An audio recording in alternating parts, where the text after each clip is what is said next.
Welcome to the Saturday Update. Nate Gardner with you. Most of central and southern Queensland is on high alert with heavy rainfall predicted. Several emergency warnings are in place across southeast Queensland with rainfall totals of up to 200 millimetres possible in the Noosa, Fraser Coast and Gympie regions.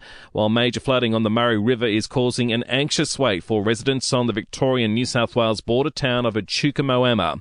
Meanwhile, the Red Cross is urging victims to look after their well-being. The charity's National Resilience Advisor, John Richardson, says it's important to prepare mentally whether facing evacuation orders or returning home. Really is about employing things like calming techniques so that reduces stress. So the less stressed you are, then you make better decisions and then you can come through the floods or the evacuation in a lot better shape. The federal government is taking action against companies that are repeatedly attacked by cyber thieves.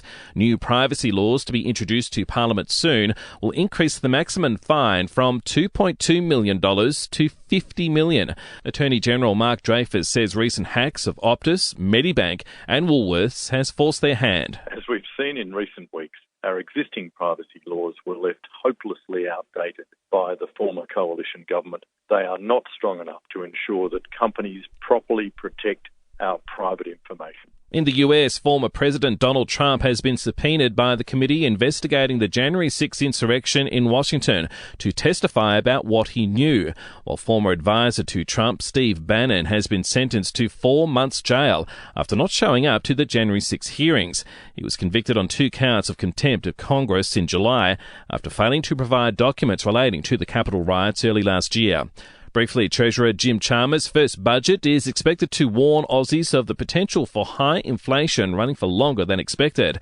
And the Prime Minister of Japan, Fumio Kishida, will meet with Anthony Albanese in Perth for wide-ranging talks, including defence and climate. To Sport Now, and it's brought to you by Ladbrokes Mates Mode, the better way to chat, share and bet together. T's and C's apply, and remember, gamble responsibly. Call 1-800-858-858. Australia has embarrassed Scotland at the Rugby League World Cup in the UK. The Kangaroos getting up 84-0. Josh Adokar with 4 tries.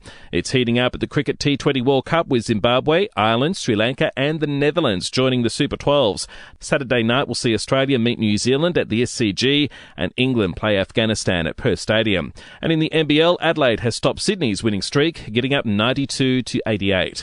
And for even more sports news, make sure you check out the Sports Update. You'll find it wherever you're listening to this show. And in entertainment news, Ellen DeGeneres is returning to TV.